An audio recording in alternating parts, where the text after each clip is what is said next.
हमने last lecture में science and technology mostly देख लिया था, कवर कर लिया था थोड़ा सा। तो हमने लास्ट लेक्चर में जो था हमारा science and technology second part, उसमें हमने स्पेस टेक्नोलॉजी स्टार्ट कर दिया था। हम देख लेते हैं कहाँ से आप स्टार्ट करेंगे। लास्ट लेक्चर में जो PT 365 अपडेटेड मटेरियल 1 का है, उसमें हमने जो देख लिया था मोस्टली ये PT 365 अपडेटेड जो है फरवरी मार्च अप्रैल का कवर कर रही थी। अब एक और मैगज़ीन आ गई है अपडेटेड मटेरियल 2, उसके बारे में हम बात करेंगे नेक्स्ट उसमें लेक्चर में, और इसका एक वीडियो आएगा, आप उसको देख लो ना, समझ में आ जाएगा आपको। तो यहाँ पे स्पेस एंड टेक्नोलॉजी हमने लास्ट लेक्चर में फर्स्ट पार्ट जो था ह्यूमन एंड स्पेस पॉलिसी वो ख़त्म कर दिया था। हम सेकंड पार्ट से स्टार्ट कर रहे हैं जिसका नाम है जियो स्पाशियल डेटा। तो recently ministry of science and technology ने रिलीज़ कराया नया गाइडलाइन जो जियो स्पाशियल सेक्टर के लिए थी इंडिया में। लिबरलाइज करती है policy governing acquisition and production of geospatial data. Geospatial data का मतलब क्या है? एक स्पाशियल डेटा है जो बेसिकली डिस्क्राइब करता है डेटा अबाउट ऑब्जेक्ट, इवेंट्स या फिनोमिना मैन मेड भी हो सकता है, नेचुरल भी हो सकता है, जो कि लोकेटेड है सरफेस ऑफ अर्थ पे। प्रेजेंटली 80% जो डेटा है वो जियो स्पाशियल कॉम्पोनेंट है। इसमें एग्जांपल की बात करें तो लोकेशन ऑफ रोड आ गया, अर्थक्वेक इवेंट आ गया, मैल न्यूट्रिशन हो गया, और या वायरस जो फैल रहा है वो जियो स्पाशियल डेटा पे आ जाता है। दो तरह के जियो स्पाशियल डेटा होता है, एक वेक्टर डेटा होता है। वेक्टर डेटा क्या करता है? वो जियोमेट्रिक शेप्स को दिखाता है, शो करता है लोकेशन, जियोग्राफिक्स फीचर्स को देखता है, पॉइंट्स, लाइन, पॉलीगन्स जो रिप्रेजेंट करती है सिटीज़, रोड, वाटरवेज को। वेक्टर डेटा जो है स्केलेबल होता है, स्मॉल फाइल होती है उसकी, फाइल की जो साइज़ है, और आइडियल रहता है आपका डिपिक्टिंग बाउंड्रीज। ठीक है, तो यहाँ पे आप देख सकते हो एग्जांपल जो types of geospatial data में वेक्टर डेटा ऑर्गेनाइज होते हैं पॉइंट्स में, लाइंस में और पॉलीगन्स में। तो ये तीन है, कस्टमर्स, स्ट्रीट्स और लैंड पार्सल, ये सारे इसके एग्जांपल हैं। सेकंड टाइप का होता है रास्टर डेटा। ये रिप्रेजेंट करता है डिजिटल इमेज, जैसे स्कैन्ड मैप्स हो गया, फोटोग्राफ हो गया, aerial satellite imagery. Raster data cell based format use करता है, इसका नाम है स्टेयर स्टेपिंग। रिकॉर्ड करता है डेटा पिक्सल या ग्रिड्स का। इसमें एक इमेज भी होती है। स्पेशल एनालिसिस करता है, वो आपका हैवीली जो डिपेंड करता है वो रास्टर डेटाबेस पर रहता है। तो रास्टर डेटा ऑर्गेनाइज होता है ग्रिड में। आपने जब गूगल मैप पे देखा होगा तो आपको समझ में आ जाएगा ग्रिड कैसे रहता है। एलिवेशन होता है, लैंड यूसेज होता है, ठीक है ना। तो जियो स्पाशियल टेक्नोलॉजी कलेक्ट करता है, एनालाइज करता है, स्टोर जोग्राफिक इन्फॉर्मेशन। ये सॉफ्टवेयर यूज़ करता है जो मैप को जियो स्पाशियल लोकेशन दिखाता है, एनालाइज करता है इम्पैक्ट ह्यूमन एक्टिविटीज़ का। बड़े सारे जियो स्पाशियल टेक्नोलॉजी जो आते हैं, geographic information system, global positioning system, GPS जिसका फुल फॉर्म है, और रिमोट सेंसिंग जैसी चीज़ें हैं। इसमें कुछ की ट्रेंड्स हैं जो इम्पॉर्टेंट है जियो स्पाशियल इंडस्ट्री के लिए। पहला है मैसिफिकेशन ऑफ मैप्स। मैप एक टूथब्रश है, हम यूज़ करते हैं हम हर टाइम, चाहे किसी तरह का भी डिसीजन हो। ये गवर्नमेंट के लिए भी इम्पॉर्टेंट है कि वो डिजास्टर मैनेजमेंट में काम कर सकते हैं। सेकेंड है डिमांड करता है real time information. Spatial data analysis आज के टाइम पे रियल टाइम एक्सेस देता है इन्फॉर्मेशन और डेटा को। नेक्स्ट पॉइंट है digital revolution. Digital revolution cloud, LOT, automation, AI, AR/VR जैसी चीज़ें नया हॉराइजन आ रही हैं, जिसकी वजह से जियो स्पाशियल इंडस्ट्री बढ़ रही है। Adoption from other activity industry जो है यहाँ पे लार्ज स्केल इंडस्ट्रीज़ है, जैसे IT और AEC इंडस्ट्री है, वो डेवलप करती है जियो स्पाशियल कैपेसिटी को और कैपेबिलिटीज़ को। बड़ी सारी चीज़ें जो या तो एक्विजिशन के थ्रू आती है, पार्टनरशिप के थ्रू आती है। इसके अलावा मशरूरिंग स्टार्टअप कम्युनिटी, इनोवेशन जो बहुत ज़्यादा आ रहा है स्टार्टअप पे, वो टेक्नोलॉजिकली अडेप्ट कर रहा है, आपका अंडरस्टैंड कर रहा है power of location intelligence.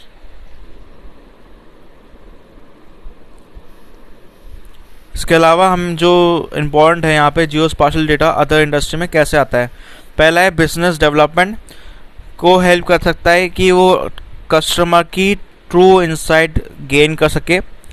GIS use कर सकते हैं बिजनेस ज्योग्राफी प्रोफेशनल, जो कि अनकवर कर सकते हैं डेटा, ब्रांड प्रेफरेंस या बाइंग हैबिटेट या हैबिट्स जो रहती है उनकी।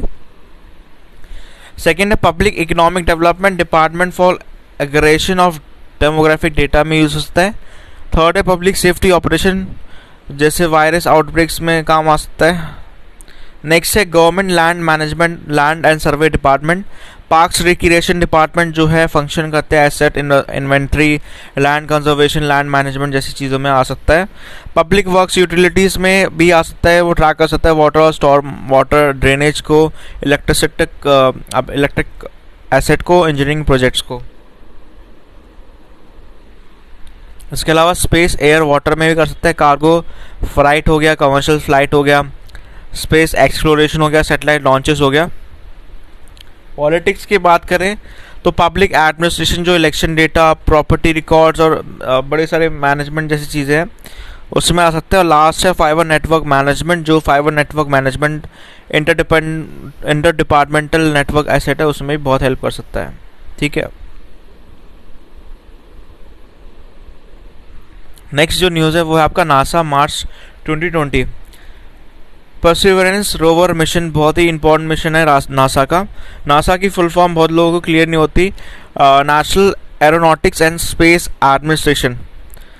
इसका परसिवरेंस रोवर ने सक्सेसफुली टच करा है मार्स को 2020 का। अब मिशन के बारे में जान लेते हैं। नासा का मार्स एक्सप्लोरेशन प्रोग्राम के अंडर आता है। एक लॉन्ग टर्म एफर्ट है कि वो रोबोट एक्सप्लोरेशन करे रेड प्लैनेट पे, मार्स पे। लॉन्च हुआ था जुलाई 2020 में, last year. Mission ancient life और कलेक्ट करता है सैंपल्स ऑफ रॉक और रेगोलिथ ब्रोकन रॉक्स या सॉइल जो कि अर्थ में भेजे जा सकते हैं और स्टडी कर सकते हैं इस प्लैनेट को। परसिवरेंस जो रोवर है वो बिगेन है, इसकी जो 2 साल की इन्वेस्टिगेशन की गई है Z0 क्रेटर, जो इस चीज़ के इन्वेस्टिगेट करती है जो कि मार्स में है, ताकि वो एसेस करे जोग्राफी कैसी है, प्लस जो क्लाइमेट है उसका कैसा है रेड प्लैनेट का, उसका जो क्रिएटर है उनके कैसे रिवर डेल्टा है जो फिल करती है water nearly 3.5 billion years ago. Perseverance एक फेरिंग, एक तरह का हेलीकॉप्टर नेम इंजेन्युटी है, एक पहला एयरक्राफ्ट है जिसने अटेम्प्ट करा है powered control flight another planet पे। बड़ी बात है ये एडवांस एस्ट्रोबायोलॉजिकल लैबोरेटरी सेंड करा गया है मार्च तक टिल डेट। तो ये बहुत ही बड़ी न्यूज़ है। इसलिए परसिवरेंस का इंटेंट ये था कि फर्स्ट पार्ट है रोबोटिक सैंपल जो रिटर्न करा है मिशन फ्रॉम मार्स। मार्स क्यों एक्सप्लोर कर रहा है, ये भी बड़ा क्वेश्चन आता है, क्योंकि आप देखो बहुत सारे प्लैनेट्स हैं पर मार्स ही बहुत ज़्यादा लोग रुचि रखते हैं, इसलिए क्योंकि माना जाता है कि 4 बिलियन ईयर्स अगो में इन्वायरमेंट जो वीनस, अर्थ और मार्स में था वो हैबिटेबल था, मतलब रहने लायक था। तो मार्स का जो एटमॉस्फेयर है वो बहुत थिक है, इसकी वजह से स्टेबिलिटी होती है वाटर की मार्स की सरफेस भी। तब भी एक रियल पॉसिबिलिटी है कि माइक्रोस्कोपिक लाइफ इवॉल्व हो सकती है। Mars is only about 1.5 diameter of earth, मतलब हाफ है उसका डायमीटर अर्थ का। बट दोनों प्लैनेट में रफली जो अमाउंट है वो ड्राई और लैंड सरफेस एरियाज हैं।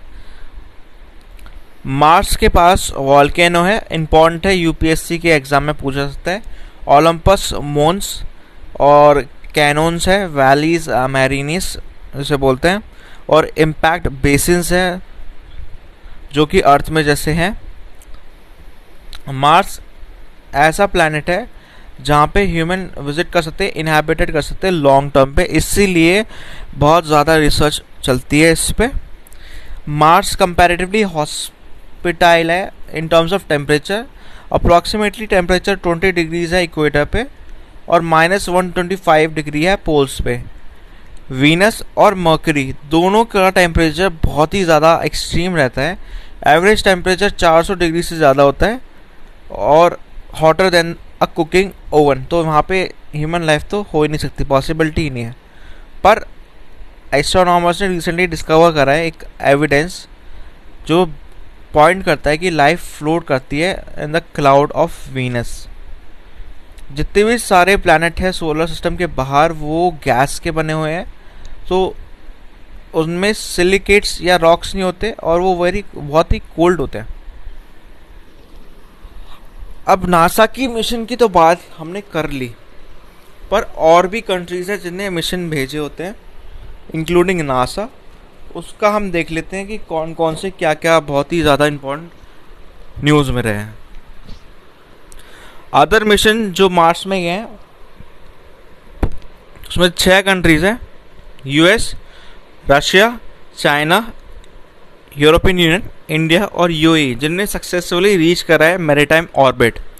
नासा की बात करें तो नासा का बड़े मिशन है Viking spacecraft, Odyssey spacecraft, Curiosity rover, InSight, reconnaissance orbiter, MAVEN और फिनिक्स।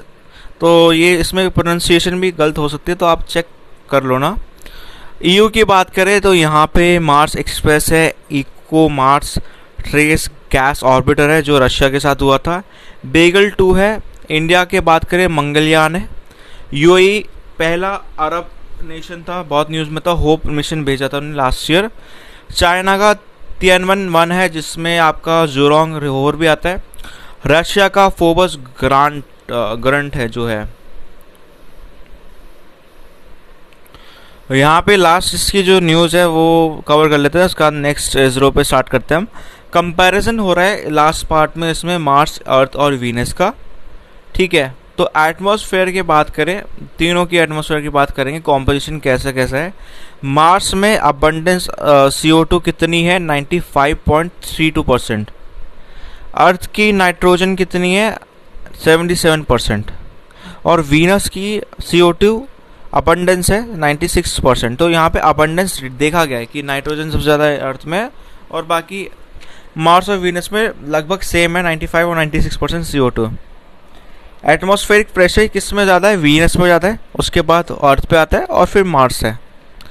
ग्रेविटी की बात करें तो ग्रेविटी सबसे ज़्यादा अर्थ पे है, 9.81 m/s। वीनस पे 8.87 है और 3.7 है आपकी मार्स पे। लेंथ की बात करें डे की तो वीनस सबसे ज़्यादा लेंथ होती है डे की, देन मार्स और फिर लास्ट में अर्थ आता है। लेंथ ऑफ द डे जो अर्थ की है वो 24 आवर्स है जो सबसे कम है, और यहाँ पे मार्स की है 24 आवर्स 37 मिनट्स जो कि नियरली सेम है, पर तब भी ज़्यादा है, और वीनस की तो और ज़्यादा है। ईयर की बात करें तो ईयर में थोड़ा अलग है, मार्स का ज़्यादा है, उसके बाद अर्थ है और फिर वीनस है। टिल्ट ऑफ एक्सिस किसकी ज़्यादा है, वीनस की ज़्यादा है, फिर मार्स आता है, फिर अर्थ आता है। Tilt of axis of earth की बात करें तो यहाँ पे 23.4 डिग्री पे रहता है टिल्ट जो अर्थ रहता है, मार्स 25 पे रहता है जो कि सेम है नियरली अगर आप बात करो तो। सैटेलाइट की बात करें तो मार्स के पास 2 सैटेलाइट है, फोबोस और दीमोस, ठीक है। अर्थ की बात करें तो एक ही सैटेलाइट है, मून, और वीनस की तो है ही नहीं सैटेलाइट। अब सैटेलाइट की बात ही कर ले तो सैटेलाइट भी लॉन्च करा गया था इसरो के द्वारा। इसको हम समझ लेते हैं क्या है ये सैटेलाइट। रिसेंटली इसरो ने PSLV C51 पुट करा था ब्राज़ील में के अमेजोनिया 1 में और 18 में, जो अदर सैटेलाइट्स है ऑर्बिट में। 18 सैटेलाइट में से 4 जो है वो आपका Indian National Space Promotion and Authorisation Centre से निकली है, और 14 जो है आपकी न्यू स्पेस इंडिया लिमिटेड से निकली है, NSIL। स्पेस लॉन्च जो डेवलप करा है इसरो के द्वारा, इंडिया ने 2 ऑपरेशनल लॉन्चर निकाले हैं, PSLV और GSLV। दोनों की फुल फॉर्म देख लेते हैं। Polar satellite launch vehicle PSLV, और सेकंड है geosynchronous satellite launch vehicle GSLV। PSLV 3rd generation launch vehicle है इंडिया का, और PSLV 4 स्टेज लॉन्च है व्हीकल जिसमें ऑल्टरनेटिव सॉलिड लिक्विड स्टेजेस है। PSLV का डिज़ाइन बेसिकली डिलीवर करता है अर्थ का ऑब्जर्वेशन रिमोट सेंसिंग सैटेलाइट, जो लिफ्ट करता है आपका mass of up to 1750 kilograms, और geo sun synchronous circular polar orbit है 600 से लेकर 900 किलोमीटर एल्टीट्यूड। PSLV लॉन्च करता है सैटेलाइट को लोअर लेफ्ट मास पे, जिसका वज़न हो सकता है 1400 किलोग्राम तक, to the elliptical geosynchronous transfer orbit (GTO). 1994 से लेकर 2017 तक व्हीकल ने लॉन्च कराया 48 इंडियन सैटेलाइट और 209 satellite customer from abroad. Beside इस व्हीकल की सक्सेसफुली लॉन्च दो स्पेसक्राफ्ट जो हमारे मशहूर है वो चंद्रयान 1 और मार्स ओवर ऑर्बिटर स्पेसक्राफ्ट थे। इसके अलावा PSLV क्लासिफाइड है दो वर्जन में, जिसका कोर अलोन वर्जन है PSLV CA, PSLV G, PSLV XL, जो उसके बहुत वेरिएंट डिपेंड करता है number of strap and boosters पे। GSLV डिज़ाइन बेसिकली डिलीवर करता है कम्युनिकेशन सैटेलाइट जो कि हाईली एलिप्टिकल है, टिपिकली 250 से लेके 36,000 तक हो सकता है इसका GTO। दो वर्जन है इसके, Mark 2 GSLV Mark 2, उसमें 3 स्टेज व्हीकल है जिसमें 4 लिक्विड स्ट्रैप्स ऑन है। पहला स्टेज में जो सॉलिड रॉकेट मोटर है, सेकेंड स्टेज पे आपका लिक्विड फ्यूल है और थर्ड में क्रायोजेनिक अपर स्टेज है जो फॉर्म करता है थर्ड स्टेज GSLV Mark 2 का। कैपेसिटी जो लॉन्च करता है सैटेलाइट की वो लिफ्ट ऑफ है, मास जो रहता है आपका 2200 किलोमीटर तक रहता है, किलोग्राम तक रहता है, और GTO तक रहता है आपका। सैटेलाइट जो है 5000 किलोग्राम लिफ्ट कर सकता है टू आपका लो अर्थ ऑर्बिटर पे। Mark 3 की बात करें GSLV तो यहाँ पे सेम चीज़ है ऑलमोस्ट, बट कुछ बदलाव है इसमें भी। जैसे इसमें आपका indigenous cryogenic upper stage engine है C25, इसमें सॉलिड फ्यूल स्ट्रैप है इंजन पे और फर्स्ट स्टेज पे है इसका। सेकंड स्टेज पे लिक्विड प्रोपेलेंट है जो उसका कोर पे, तो ये कुछ टेक्निकलिटीज़ है। इसकी वजह से इसका जो डिज़ाइन है वो कैरी करता है हैवी कम्युनिकेशन सैटेलाइट जो भारी है थोड़ा सा, इसका ये कैरी भी भारी कर सकता है। 4000 किलोग्राम का इसका कैरी कर सकता है वेट जियोसिंक्रोनस ट्रांसफर ऑर्बिट पे, GTO जिसको बोलते हैं, और वेट 10,000 तक हो सकता है, डबल हो सकता है बिल्कुल। इंडिजिनियस क्रायोजेनिक C25 इंजन जो है मदद करता है फ्यूल लोड को रिलेटिवली लो करने में। इंडिया अमंग 6 नेशन है जिसके पास क्रायोजेनिक इंजन टेक्नोलॉजी है। इसके अलावा US, रशिया, फ्रांस, जापान और चाइना के पास है। तो यहाँ पे लॉन्च व्हीकल्स पे देख लेते हैं। सबसे पहले आप देख लेते हैं GSLV Mark 2 की। इसकी हाइट है 49 मीटर्स, लिफ्ट ऑफ वेट है 414, प्रोपलेशन है सॉलिड, लिक्विड और क्रायोजेनिक, पेलोड मास है 2200 किलोग्राम का, ऑर्बिटर है GTO। Mark 3 की बात करें तो यहाँ पे हाइट देखो तो मतलब ऑलमोस्ट सेम ही है, 43.43 है, लाइट ऑफ वेट है 640, ठीक है, और प्रोपोर्शन है सॉलिड, लिक्विड, क्रायोजेनिक, और ऑर्बिट है GTO। अब GSLV की तो हमने बात कर ली है। अब PSLV देख लेते हैं। PSLV की हाइट है 44 मीटर्स, लाइट ऑफ वेट है 320, प्रोपल्शन है सॉलिड लिक्विड में, पेलोड है 1860 किलोग्राम का, ऑर्बिट है 475 GTO। उससे पहले की बात करें SLV3, इसकी हाइट कम है, 22.7 है, लिफ्ट ऑफ वेट है 17 टन का रहता है इसका, प्रोपल्शन है सॉलिड है, पेलोड है 40 kg का, और लो अर्थ ऑर्बिट जो इनिशियली डेज की बात कर रही है तब के टाइम की ये होगी। हाइट है 23.5 इसकी SLV की, लिफ्ट ऑफ वेट है 39.2 और यहाँ पे सॉलिड में रहता है, और 150 इसकी पेलोड है, और ऑर्बिट है लो अर्थ ऑर्बिट।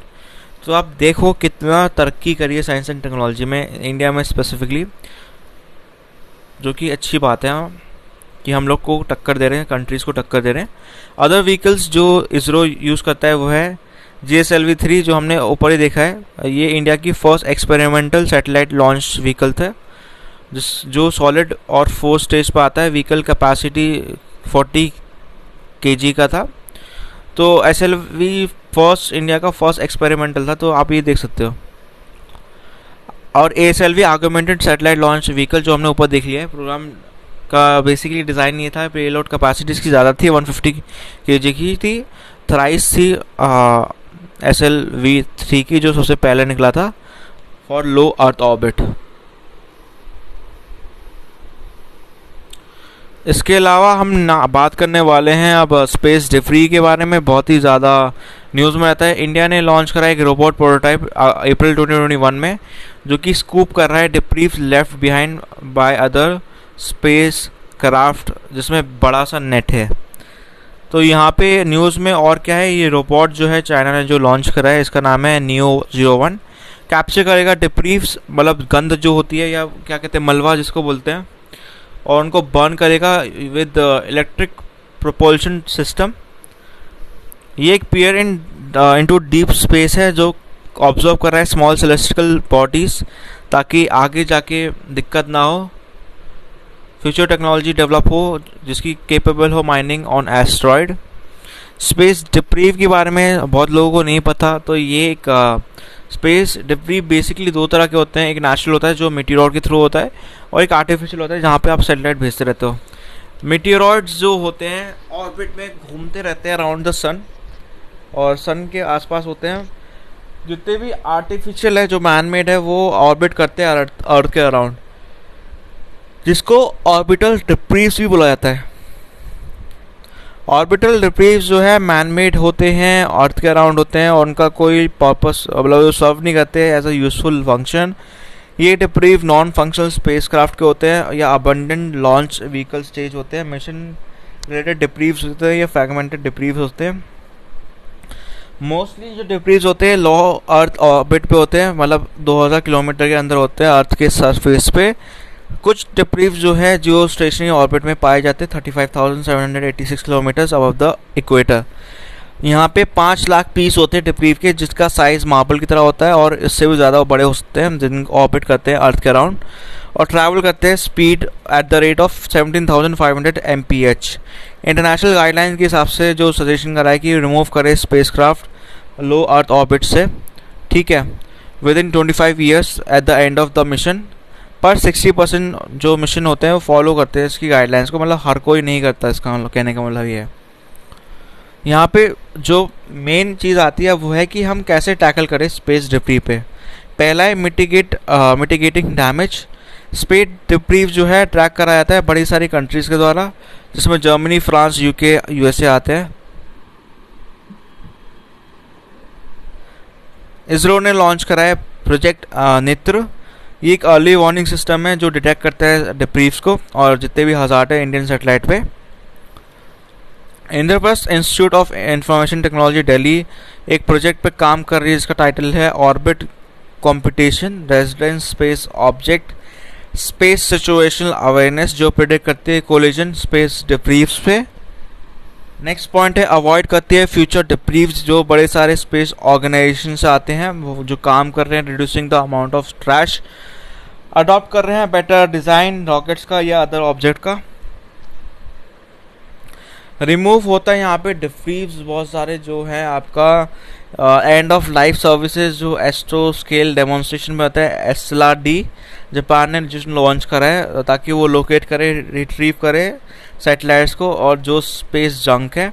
रिमूव करे डिब्रीज EU रिसर्च प्रोजेक्ट पे, जो कि एक ऑर्बिट डेमोन्स्ट्रेशन देता है कॉस्ट इफेक्टिव टेक्नोलॉजी पे, जो कि ऑब्जर्व करता है, कैप्चर करता है, डिस्पोज करता है स्पेस डिब्रीज को।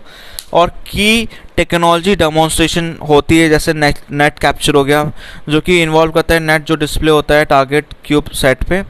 हार्पून कैप्चर होता है जो कि लॉन्च हुआ था टारगेट प्लेट पे, और ये रिप्रेजेंट करता है सैटेलाइट पैनल मटेरियल पे। विजन बेस्ड नेविगेशन है जहाँ पे कैमरास और लिडार मतलब लाइट डिटेक्टिंग रेंजिंग प्लेटफॉर्म जो सेंड करते हैं डेटा डिब्रीज का ग्राउंड पे प्रोसेसिंग के लिए। डी ऑर्बिट करते हैं प्रोसेस आपका जो अर्थ पे एंटर होते हैं, अर्थ के एटमॉस्फेयर पे स्पेसक्राफ्ट जो बर्न अप करते हैं, जिसकी वजह से कोई डिब्रीज पीछे नहीं छूटता। इसके अलावा इंटरनेशनल एफर्ट्स है जो टैकल करते हैं स्पेस डिब्रीज के, इसको हम समझ लेते हैं। पहला है inter agency space debris coordination committee IDAC और स्पेस डिब्रीज मिटिगेशन गाइडलाइंस 2002 की। ये इंपॉर्टेंट इंटरनेशनल गवर्नमेंटल फोरम है जो वर्ल्ड वाइड कोऑर्डिनेशन करती है एक्टिविटीज़ का रिलेटेड टू इश्यूज जो मैन मेड हो सकते हैं, नेशनल डिब्रीज हो सकते हैं, स्पेस पे होते हैं। इसरो एक मात्र अमंग द 13 मेंबर एजेंसी है IIDC की। कमेटी जो पीसफुल यूज़ करती है आउटर स्पेस का कोपरस में बड़ी सारी चीज़ें आती है, जैसे इंटरनेशनल ट्रीटी आती है, आउटर स्पेस ट्रीटी की, लाइबिलिटी कन्वेंशन की, जो डील करते हैं बड़े सारे इश्यूज पे, जैसे लाइबिलिटी डैमेज की हो गया, जो स्पेस डिब्रीफ का हो गया, प्रिवेंशन ऑफ हार्मफुल इंटरफेरेंस हो गया स्पेस एक्टिविटीज़ में, और रजिस्ट्रेशन ऑफ स्पेस एक्टिविटीज़, बड़ी सारी चीज़ें जो है। इसके अलावा आपकी बात करें तो यहाँ पे स्कोपस जो सेटअप हुआ था यूनाइटेड नेशन जनरल असेंबली के द्वारा 1959 में, गवर्न करता है exploration use of settle space, जो बेनिफिट करता है बड़ी सारी ह्यूमैनिटी को। यहाँ पे हमने कुछ चीज़ें मिस कर दी होगी, जो बॉक्स है उसको हम चेक कर लेते हैं, क्योंकि पूछे जा सकते हैं कैसे फॉर्म में। केस्लर सिंड्रोम्स बहुत ही इम्पोर्टेंट है। इसको जो आपका केस्लर इफेक्ट है, ये सिनेरियो है जहाँ पे डेंसिटी ऑफ ऑब्जेक्ट जो है लो अर्थ ऑर्बिट पे, वो कहता है कि हाई इनफ है कि कोलिजन हो सकता है ऑब्जेक्ट के बीच में, जिसकी वजह से कास्केड हो सकता है, जहाँ पे कोलिजन जनरेट हो स्पेस डिब्रीफ का, वो बढ़ते रहे, जिसकी वजह से कोलिजन हो और इसकी वजह से इम्पैक्ट पड़ जाए हर जगह। तो ये सिचुएशन ऑर्बिट पे होती है जो इम्पॉसिबल हो लॉन्ग रन में, इसलिए ह्यूमन लाइफ को थ्रेट हो सकता है, क्योंकि अगर मान लो स्पेस डिब्रीफ हुई और कोलिजन की वजह से कोई भी चीज़ ऑब्जेक्ट अर्थ पे गया तो खतरा तो होगा ही। अब यहाँ पे टेक्निक्स टू रिमूव डिब्रीफ्स देख लेते हैं जो क्राउडेड ऑब्जेक्ट्स ऑर्बिट्स पे होते हैं। पहला है active removal of debris from orbit using debris reverse और लेसर इवापोरेशन। सेकंड है deorbiting EOL end of life force reentry space object में जो अर्थ के एटमॉस्फेयर पे है। Third orbital lifetime reduction जो कि एस्केलेट करता है natural decay of spacecraft. और लास्ट पॉइंट है आपकी मूविंग ऑब्जेक्ट जो लेस पॉपुलेटेड डिस्पोजल ऑर्बिट पे रहती है। इसके अलावा नेक्स्ट जो न्यूज़ है वो हम देखते हैं, अगर हमारे पास टाइम है तो 27 मिनट्स हो गए हैं यार, बहुत ज़्यादा ही है, बड़ा 40 मिनट तक खींचेगा इसको। लास्ट हम कोशिश करेंगे ख़त्म करने की। पिंक मून पे हम लास्ट कर रहे हैं, 40 मिनट्स तक चला जाएगा ये lecture I think. Last part है पिंक मून, इसका जो लेक्चर का होगा, और उसके बाद नेक्स्ट लेक्चर में हम साइंस एंड टेक्नोलॉजी को कवर करते ही रहेंगे ऑब्वियसली। तो पिंक मून क्या है, क्यों है, ये समझ लेते हैं। फर्स्ट सुपर मून 2021 का नाम रखा है पिंक मून, और ये रखा गया है कन्वेंशन एस्टैब्लिश जो USA के द्वारा रखा गया है। अब न्यूज़ में क्यों ऐसा रखा गया है, क्या चीज़ है, इसको समझना पड़ेगा। ये नेम इसलिए रखा गया है, एक हब मूस पिंक के नाम के बाद लिखा गया है, जिसको क्रीपिंग फोलिक्स, प्रोनाउंसिएशन शायद गलत होती है, माउंटेन फोलिक्स या फोलिक्स जिसको बोलते हैं, one of the earliest spring flowers जो कि USA में आता है। बुक का टाइटल है मेन फार्मर एलमैनस, जो प्रोवाइड करता है बड़े सारे नेम सुपर मून के हर मंथ में ईयर के जो अकर करते हैं।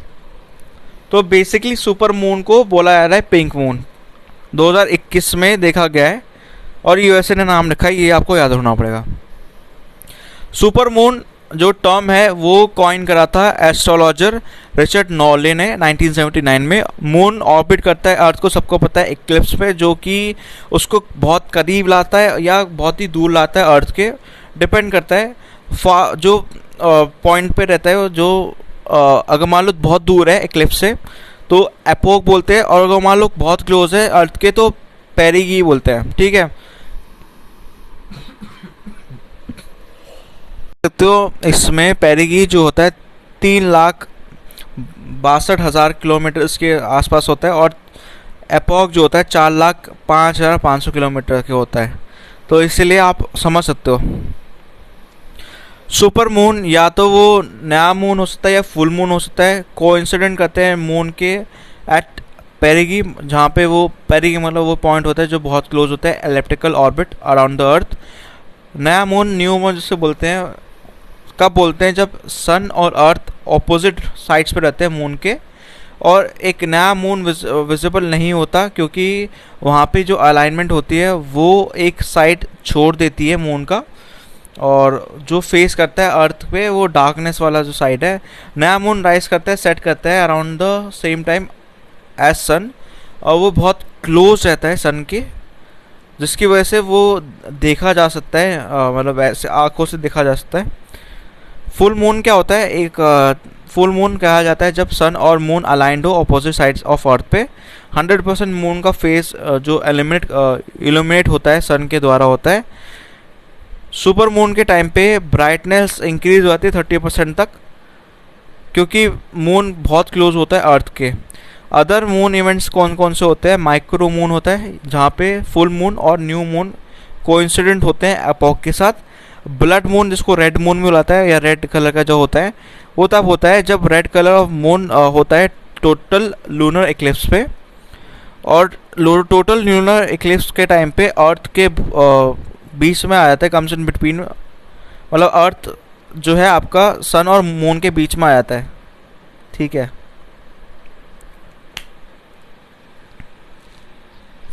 रेड कलर अपीयर होता है क्योंकि वहाँ पे बहुत शॉर्टर वेवलेंथ होती है सनलाइट की, जो कि स्कैटर होती है अर्थ के एटमॉस्फेयर में, तभी ऐसा लगता है क्योंकि बहुत लॉन्गर वेवलेंथ होती है रेड लाइट की, इसीलिए जब भी सन अर्थ और मून अलाइट होते हैं तो उसको कंजक्शन बोला जाता है, या साइजिगी बोला जाता है। इसका प्रोनाउंसिएशन गलत हो सकता है, लेकिन आप लोग चेकआउट कर लेना, ये चीज़ें इंपॉर्टेंट रहती है। एपॉक और पेरिगी जो है ये पूछा गया था, आई थिंक एक ये आपकी ज्योग्राफी की बुक में तो है ही है, सोलर सिस्टम में तो आता ही है ये आपका, तो याद रखना इस चीज़ को। इसी के साथ ये ख़त्म होता है। सोशल मीडिया पे कनेक्ट होना है मेरे साथ, तो आप क्या कर सकते हो, आप डिस्क्रिप्शन पे जाओ, लिंक है इंस्टाग्राम का, टेलीग्राम का, आप चेकआउट कर सकते हो, और आपको ऐसे ही कुछ डेली के मिल जाएंगे। यहाँ पे आप चेकआउट तो डेली आती है वीडियोस, तो आपके लिए इजी रहेगी। इसी के साथ ही आपको जानना है माइक कौन सा यूज़ करता हूँ या बुक कौन सी यूज़ करता हूँ मैं, तो उसका भी लिंक डिस्क्रिप्शन पे, आप अमेज़ॉन से बाय कर सकते हो अगर आपको चाहिए तो।